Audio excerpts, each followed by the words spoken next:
আজকে সন্ধ্যাবেলা আনছে মাংস, মানে আমগো ঘরেরই মাংস বাবাই কাটটা দিয়ে দিছে। তো হ্যালো এভরিওয়ান, তোমরা সবাই কেমন আছো? আমি ভালোই আছি। আর সন্ধ্যাবেলা মাংসটা বানাবো, তো এর লিগে তুমগুলোকে শেয়ার করতেছি।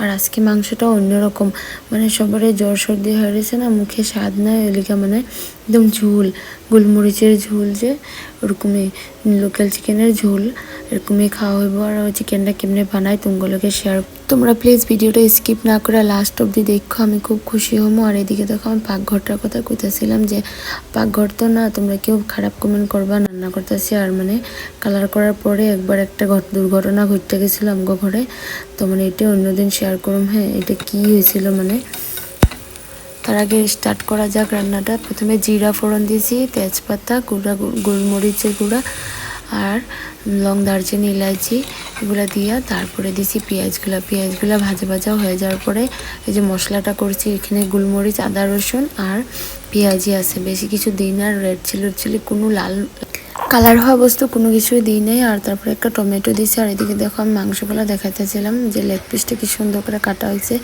আর আজকে মাংসটা কাটতে লেগে অল্প আমিও বাবারে হেল্প করছি, মানে তারপরে দেখো এদিকে বানালেছি।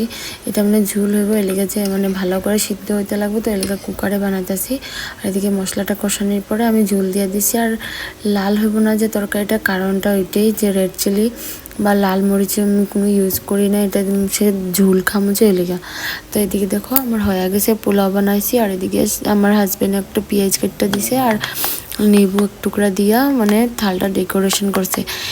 এই ভিডিওটা আমি করার একটাই কারণ, যে নারকেলটা ফাটানি তো সবাই জানে, আর কুড়ানি দিয়ে তো সবাই কুড়ায়, কিন্তু দাও দিয়া যে কেমনে নারকেলটা বার হয় ওইটা আজকে আমি তুম করে দেখাবো। মানে লাস্ট অব দি ভিডিওটা দেখবা, বহু সুন্দরভাবে বাইর হয়ে যাব, কারোর কোনো কষ্ট করতে লাগবে না।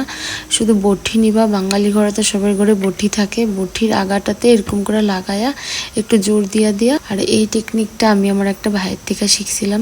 আর আজকে যদি ও দেখতে আসে, মানে বিল্টু আমগো পাড়ারে ও ওই ভাইয়ের থেকে শিখছিলাম। আর ওলিগা মানে আমার বহুত ভালো হয়, মানে আমি ফট করে নারকেলগুলো কাটতে লই। আর সবই আমার এখানে মানে শ্বশুরবাড়িতে সবাই কয় বহুত ভালো বুদ্ধিটা, মানে ফট করে বার হয়ে যায়। মানে কুড়াইতেও তো সময় লাগে, কিন্তু এমনি করে ফট করে বার হয়ে যায়।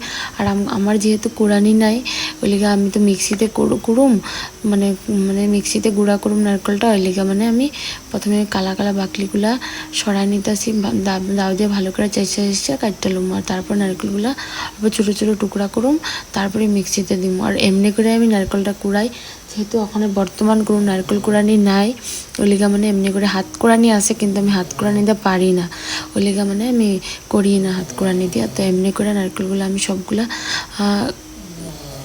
কাটটা ছোটো ছোটো টুকরা করে ধুইয়া লইছি। তারপরে আমি এগুলো মিক্সি দিয়া ভালো করে গুঁড়া করে লুমো।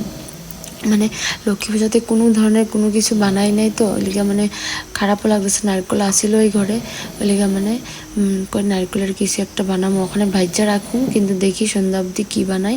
তো তারপরে ভালো করে নারকেলটা গুঁড়া করে লইয়াছি, লওয়ার পরে আমি এখানে 2 কাপ চিনি দিছি, দিয়া ভালো করে মাইখা রেখা দিছি। তারপরে আধা ঘন্টা মতন রাখার পরে চিনিটা নিজে নিজে মিক্স হয়ে গেছে নারকেলের লগে। তারপরে আমি এটা ভাজ্যা দিব, মানে ভাজতে গেলে আর কোনো কিছু দিতে লাগবো না, শুধু কড়াইটা গরম করে নারকেলটা ভালো করে লাড়লে হলো। তারপরে দেখবো যখন আঠা আঠা হয়ে আইব, তখন গ্যাসটা অফ করে দিবা। তো এমনি করে আমি নারকেলটা ভাজ্যা নিয়েছি। তো আজকে ভিডিওটা বহুত লম্বা হয়ে গেছে, তো আজকে লিখে টাটা, বাই বাই।